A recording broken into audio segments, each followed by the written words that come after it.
Well, two in a row. Big win on Sunday today. You guys put 10 runs up. Pretty good offensive night. Yeah, I think some of that was their inefficiency with a critical error there that kind of opened up the floodgates, and then some walks and hit batters with the bases loaded. So that made it pretty easy on us. And then big error there on the rundown deal, throwing that away kind of made it a little easier on us. But I was happy with the consistency of the offense, and I thought some pitchers made a statement for us. And only thing negative on the pitching staff is once we extended to a 5-run lead in the fifth, we walked 3 guys in the sixth. Did a nice job of getting out of that with the 1 run, and walked 5 guys total after we had a 5-run lead. So that's not really a formula the way we draw it up. But nonetheless, they had a lot of 3-2 counts, and they won the 3-2 pitch. So it could have been a lot worse, or maybe made it easy on the opposition. So then the only other thing that happened negatively in the entire night is we were unable to start Gabe Matthews tonight. He had 137 straight games of starting, the Iron Man we call him, and a little bit melancholy because that's a lot of blood, sweat, and tears, and hard work and all that stuff. And so we'll have to start another streak. Hopefully we'll have him back next year. You got some playing time at the end of the game there. Coming off the bench, how did you feel coming off the bench? Probably weird, but I guess that shows you his professionalism. He was ready. He made a nice play there at the end, and we just didn't want him to hit, so we're trying to find an opportunity for him to get back in there defensively, and that was it in the ninth. So I thought AJ didn't do anything spectacular, but for a young man that's never started, I thought he represented himself very well. You talk about those 5 walks, but other than that 2 spot in the fourth inning, it was pretty good consistency from your relief pitchers. We saw that a lot this week, and you must be pretty happy.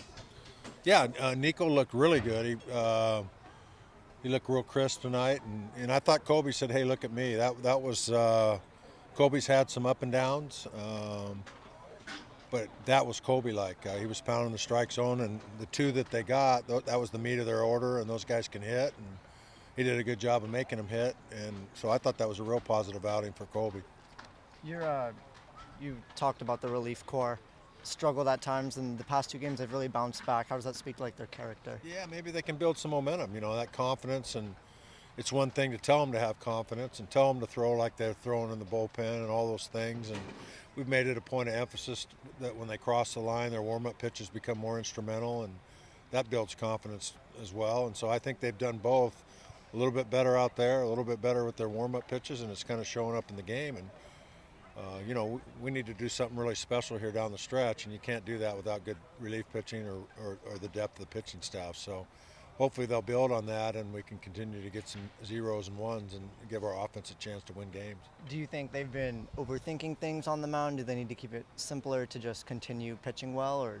Well, if I had the answer, probably a mixed bag.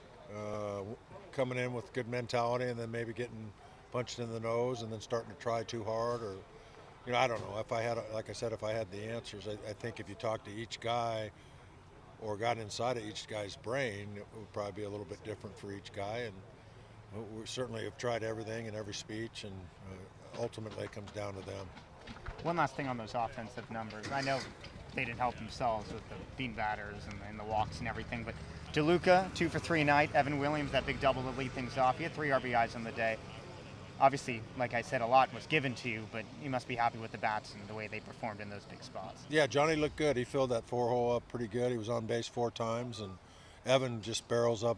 He's barreling up everything. Sometimes it's right at guys, but that was a critical 2-out rally in the first to mark first. And when you mark first, it kind of lets everybody put their shoulders down a little bit, and you're not chasing runs and trying to make a perfect pitch on defense. And so, yeah, Evan and Johnny filled the 4 and 5 holes up in a big way today. You said it before, big stretch of the season. Did the dugout feel any different? I mean, 2 big wins. I think they probably were a little more relaxed. It wasn't the Beaver series, and this place wasn't rocking and rolling. They didn't have people from Corvallis yelling at them, and it wasn't an electric atmosphere. Like I told them, they had to create their own excitement, and I thought it was a very workmanlike performance all the way around. Good defense. You know, we flipped the middle guys and put Sammy at short and Max back in there. And I like the way Sammy looked at shortstop, and Max had some good first steps too on defense. So,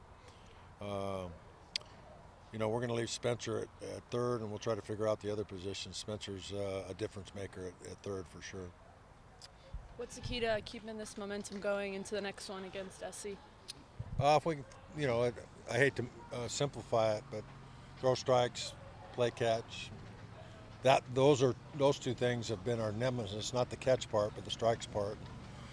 We continue to put the ball in play, and down there in LA, it'll be more of an offensive environment with hard infield and stuff like that. So hopefully we can find a way to continue to create runs and hold the Trojans at bay. And you know, hopefully the pitching's, like I said, gaining momentum. We're getting better starts, and the bullpen's functioning better, and that's what it's going to take.